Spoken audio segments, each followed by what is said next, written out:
Well, I was just very, very young when he started to put his hands on me and do different things. And but when I was a young teenager, it went beyond just putting his hands on me to just making me his mistress. Mm-hmm. And my mom caught him when I was a teenager. She came home unexpectedly and caught him. And I'll never know what it's like to have a great dad.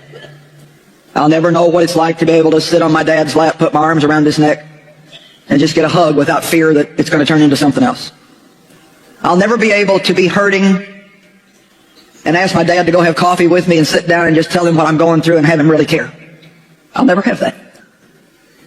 And literally what he did was me. And he did it every week, at least once a week, until the time I was 18. And then all of a sudden, the story came out and everyone's gone silent now. There is a reporter that called Joyce Meyer's office for comment, and his question was, are you going to cancel your show on Daystar? And how long have you known about the abuse accusations? Hello, Anointed Ones, and welcome to Anointed TV channel, where we discuss faith, current events, and the intersection of integrity and ministry. Today, we're diving into a complex and developing story involving Joyce Meyer, Daystar TV, and some serious allegations against Daystar's founders, Joni Lamb and the late Marcus Lamb.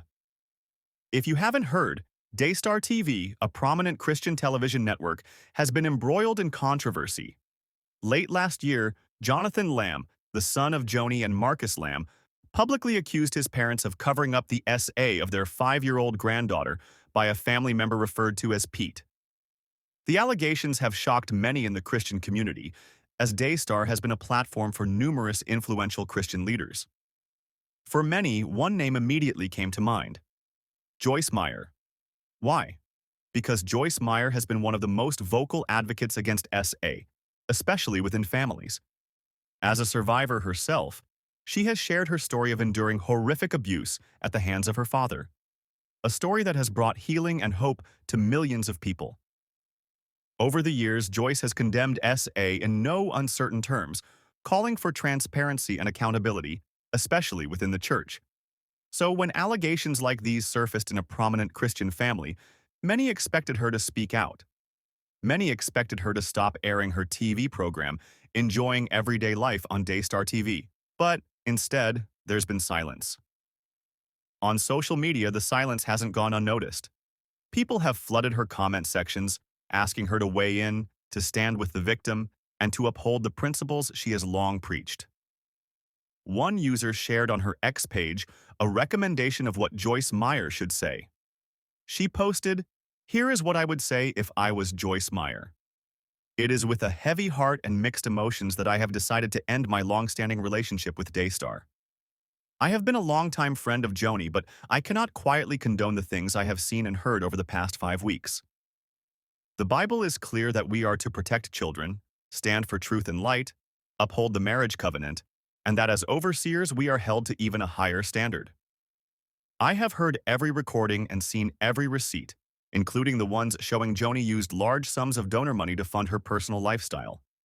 The delay in making this decision was because of my flesh and long-standing friendship. I pray that Joni would repent, that an investigation into the SA would be the only priority, and that Joni will step aside. Daystar now needs new leadership that is singularly focused on Jesus and operating in full transparency to carry the gospel of Jesus Christ via Daystar to all the world. But there's more to this story. In a recently surfaced recording shared by journalist Julie Roys, Joni Lamb openly lists Joyce Meyer as one of the people who supported her controversial marriage to sex therapist Doug Weiss, who had just divorced his wife of 30 years. And there's a lot of other people I got in here that are part of it. I'm going to read their names, okay? So, Robert and Debbie.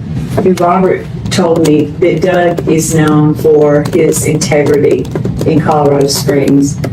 We went and met with him. Joyce Meyer, who has called me on multiple occasions, multiple times, he talked about it. John Hagee, who went through a similar situation where he divorced his wife. He did not have adultery But some of the same situation that Doug was in. This raises questions about whether Joyce's silence stems from personal ties to the Lamb family and Daystar TV. Interestingly, it appears that Joyce Meyer's program, Enjoying Everyday Life, has been quietly removed from Daystar's lineup. If you visit their website, her show is no longer listed, and her name is absent from their roster of programmers. While there hasn't been an official statement from Joyce Meyer Ministries, yet this could be a significant move.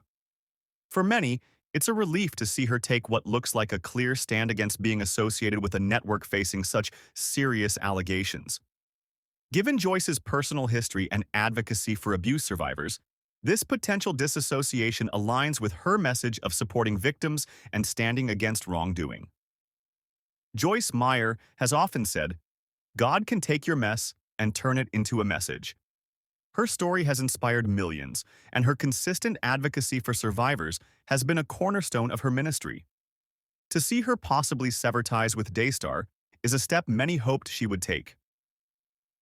Joyce often talks about forgiveness, recounting how she cared for her parents later in life, despite the abuse she endured.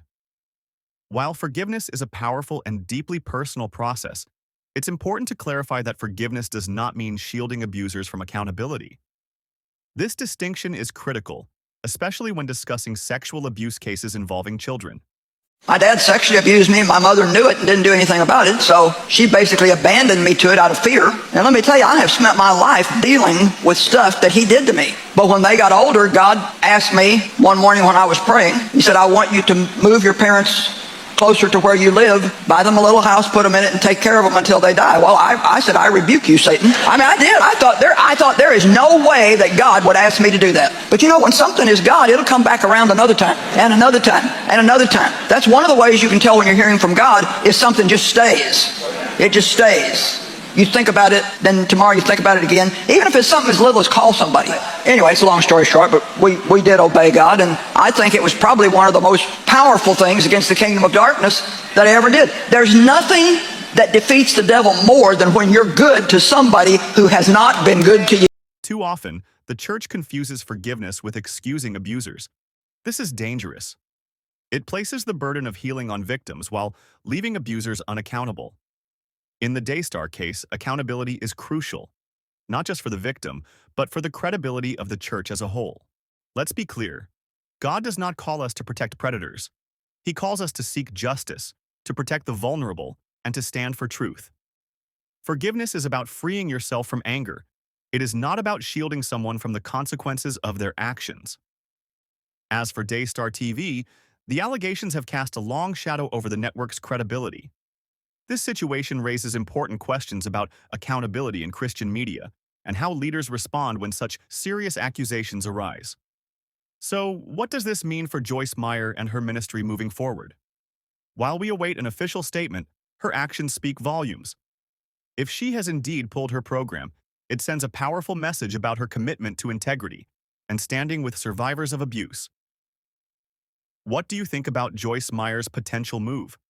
Should Joyce Meyer address the allegations against Daystar publicly?